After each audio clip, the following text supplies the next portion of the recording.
अब लोग ऐसी ऐसी बातें करेंगे जो आपने जिंदगी में कभी सुनी नहीं होगी।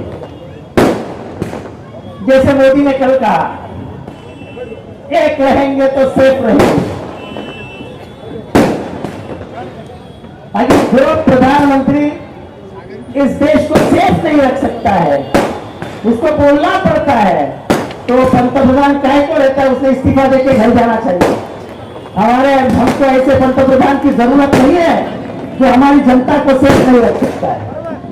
हम समझते हैं कि चाइना ने हमारी जमीनें ली, अब हमको सेफ नहीं रख पाए।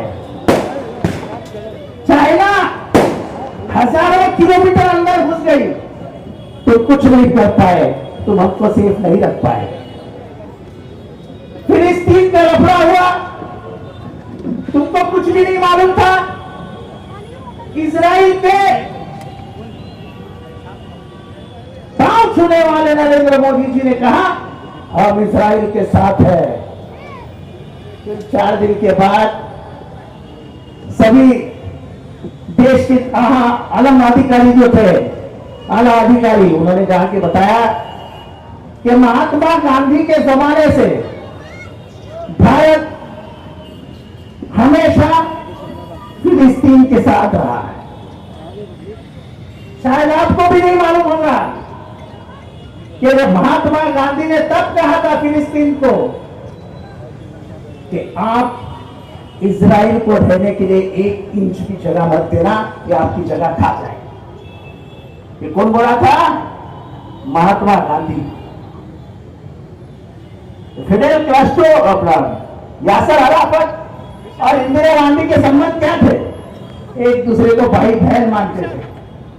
यार आज और एक बात पता था कि राजीव गांधी जब मारा गया तब उसके 15 दिन पहले यासर अराफत उनके घर पे आए थे स्पेशल प्लेन लेके।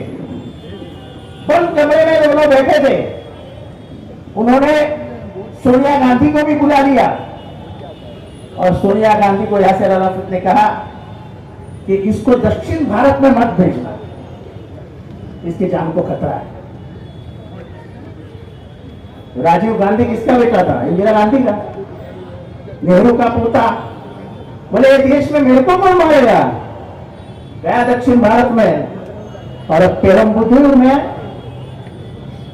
एलटीटी ने उसके शरीर के टुकड़े टुकड़े कर दिए। यह संबंध रहा है हमारा फिलिस्तीन से। मैं हमेशा फिलिस्तीन की बाजू लेता हूं क्योंकि मजलूमों की बाजू लेने का मैं हमेशा काम करता हूं। आज जिस तरीके से बच्चे मारे जा रहे हैं, छोटे छोटे बच्चे बच्चियां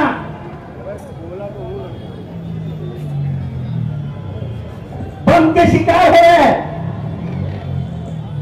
कई आदमियत दिखती है उसमें, कई इंसानियत दिखती है उसके? पूरा बताओ हाथ उठा के आपको इंसानियत दिखती है क्या? ये कौन सा तरीका है कि 2-2 साल 3-3 साल 4-4 साल के बच्चे बम में मारे जा रहे हैं?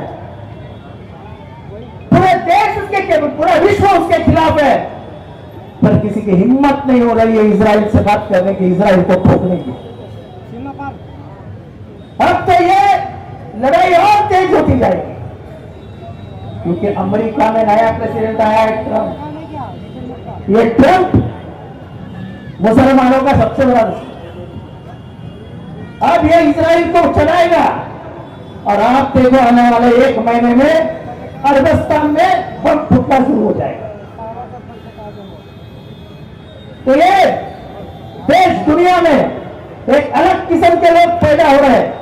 मोदी के जात वाले, अमित शाह के जात वाले, योगी आदित्यनाथ के जात वाले, जो सिर्फ इतना ही जानते हैं मुसलमानों को नफरत करो।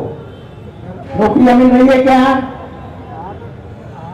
महिलाओं से पूछता हूं, आपका तेल सस्ता हुआ क्या?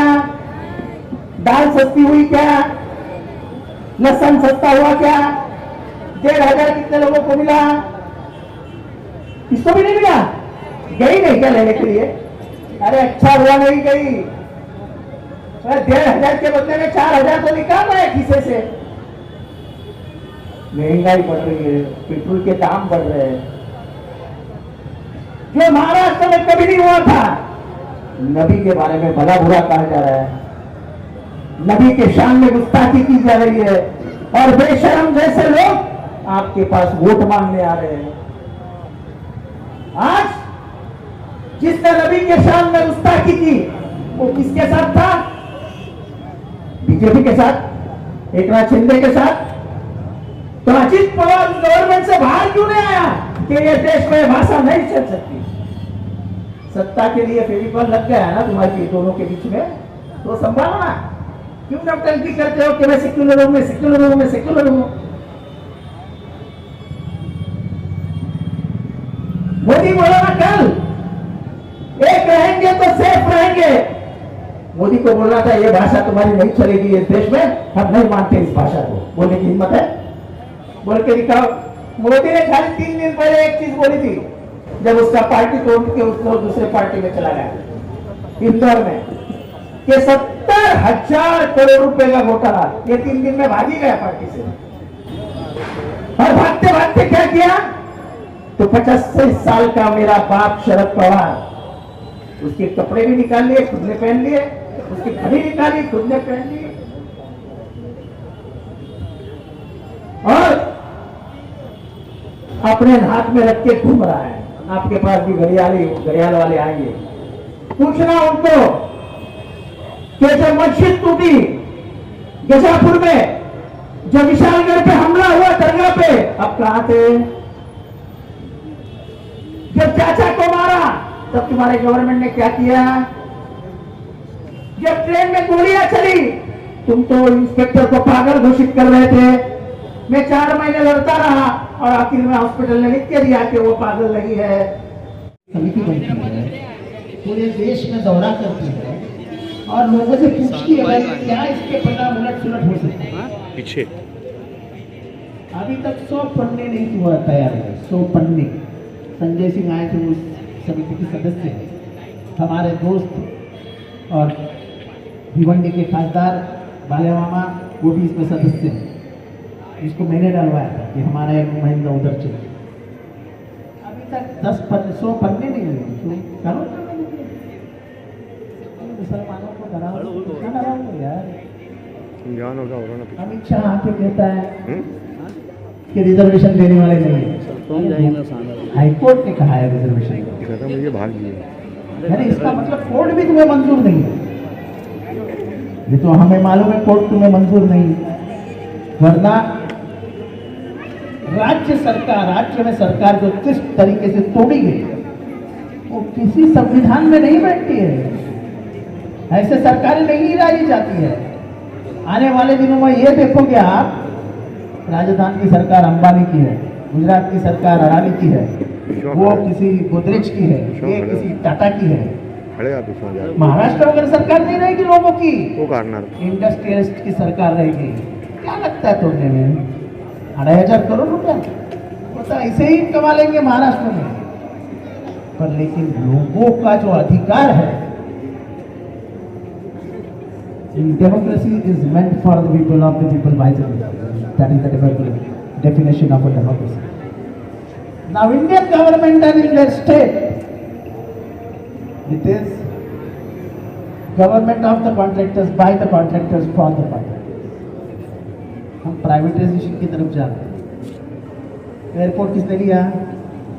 अडानी। रेलवे कौन ले रहा है? अडानी। पोर्ट कौन ले रहा है? अडानी। अफ्रीका में केनिया में उसने जंगल लिया बड़ा,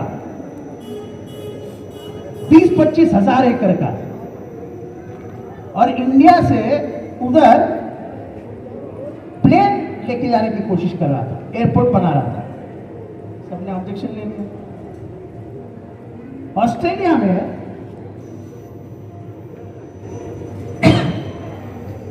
कोल की क्वारीज ली, उधर सब लोगों ने आंदोलन कर दिया, बंद गिरा दिया।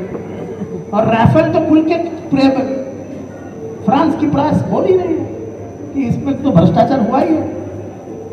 जो आदमी का एमपी अकाउंट हुआ पिछले हफ्ते में, वो आदमी को तुमने राफेल बनाने को फैक्ट्री डालने को बोला था, उसका नाम है अनिल अंबानी। किस तरीके से देश चला रहे हो? ये देश हमारा है, तुम्हारा है, इसका है, इसका है। ये देश अनिल अंबानी, धीरेन्द्र अंबानी, गौतम अडानी, इनका देश नहीं है। ये देश जो पसीना बहाता है उसके लिए डॉक्टर बाबा साहब अम्बेडकर, गांधी जी।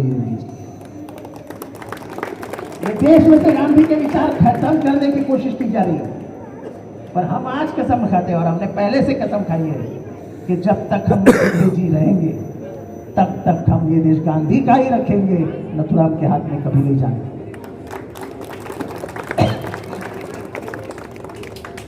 ये देश का माहौल क्या है, इस राज्य का माहौल क्या है?